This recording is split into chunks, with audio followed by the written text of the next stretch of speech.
Is there ever any moral evidence for a war? Well, I'm tempted to say no, because all the wars that I'm in and all the suffering I see, I don't think it's worth it. You know, I'm against all war for any reason ever. But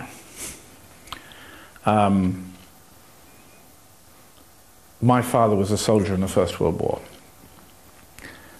He was 19 years old in 1918. He went in 1918 to the Third Battle of the Somme. And one of the reasons he went to the First World War as a young man, he thought he was fighting for little Belgium, little Catholic Belgium. He was a Protestant, but he thought he was fighting for Catholic Belgium. Many Irishmen went to fight in British uniform for their fellow Catholics in Belgium. You had been invaded by the Germans, as you were, of course, in 1940 again.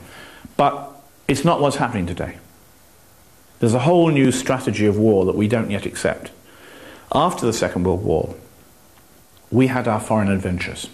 We sent our soldiers to Korea, Vietnam. You had a war in the Southeast Asia.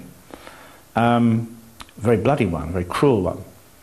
And by and large, we accepted our soldiers would die and we'd have to pay for it, but we were safe at home. No North Korean ever blew himself up on the London tubes. No Viet Cong ever blew himself up in Washington. We fought Aoka in Cyprus, Mau Mau in Kenya. They never came to England and killed us. We killed them. But now we're not safe in Rotterdam or Paris or Gloucestershire or New Jersey. And we're not going to be in the future. Those days are gone. We are no longer safe. In future, when we're going to have foreign adventures, we are also going to be in the front line. We can't say, oh, no, that's terrorism, you can't attack us. Bring in the planes to bomb them, right? That's gone. Those days are finished. Totally. I mean, they're not coming back. We can't revert back to those nice, cozy, faraway wars where we could open our newspaper in the morning and say, oh, I see our chaps are still fighting in Korea. No, that's gone. And to the extent to what we can learn lessons from the past is little. Yes, except occupying other people's countries remains a lesson from the past. That's the main message for you. I mean, stay out. Look, when the innocent suffer, there will be an explosion of some kind. Days, weeks, months before 9/11, I was doing interviews. I've actually, from my book, I went back and pulled out all the tapes of interviews I gave for Canadian television. I keep saying there's an explosion coming. And the interview at one point in Toronto said, but things are getting better. Israel has peace with Egypt, Israel has peace with Jordan. And I said, there's an explosion coming. You cannot judge the Middle East just on what Israel's situation is.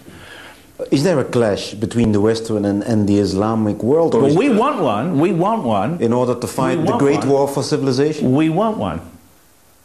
Could we do more to provoke it than we are already? Look, as I said before, the Jordanian army is not in Brussels. The Egyptian army is not in Paris. The Libyan army is not in London. The Afghan army is not in... It's the other way round. And we say they're a menace to us. You know, look, Islamic society has many flaws and many things wrong with it. Patriarchal society, treatment of women, human rights, torture, everything. I know about this. I'm talking about Islam as a political institution, not as a religion. But it's we who are there, not they who are here. I think we want this battle. I think neoconservatives, right-wing people, want this battle.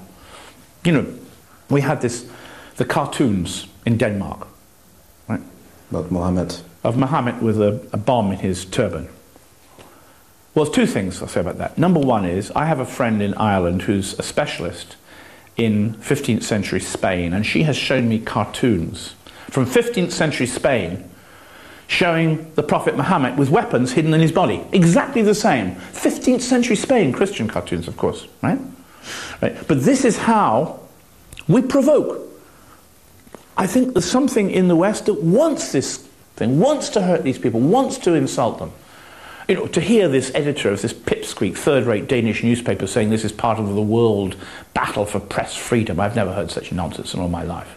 So the conclusion is, the title of your book is The Great War for Civilization. There will never be any winner. Yes, there will be. If we stop sending guns and bullets and soldiers to the Middle East and produce some justice in the Middle East for all the people living there, Israelis and Arabs alike, Al-Qaeda has no more reason to exist. It will disintegrate, it becomes dust. And we don't need any more policemen and the withdrawing of human rights legislation and our protections as human beings. Just treat them justly. Try and bring some justice to the Middle East. That's all we need to do. You know, after 9/11, I wasn't allowed to have a knife to cut my meat on the aeroplane. Now I can have a knife, but I can't have toothpaste. And we're going to win the war like that? It's ridiculous. Ridiculous. Thank you very much, Mr. Fisk. You're welcome.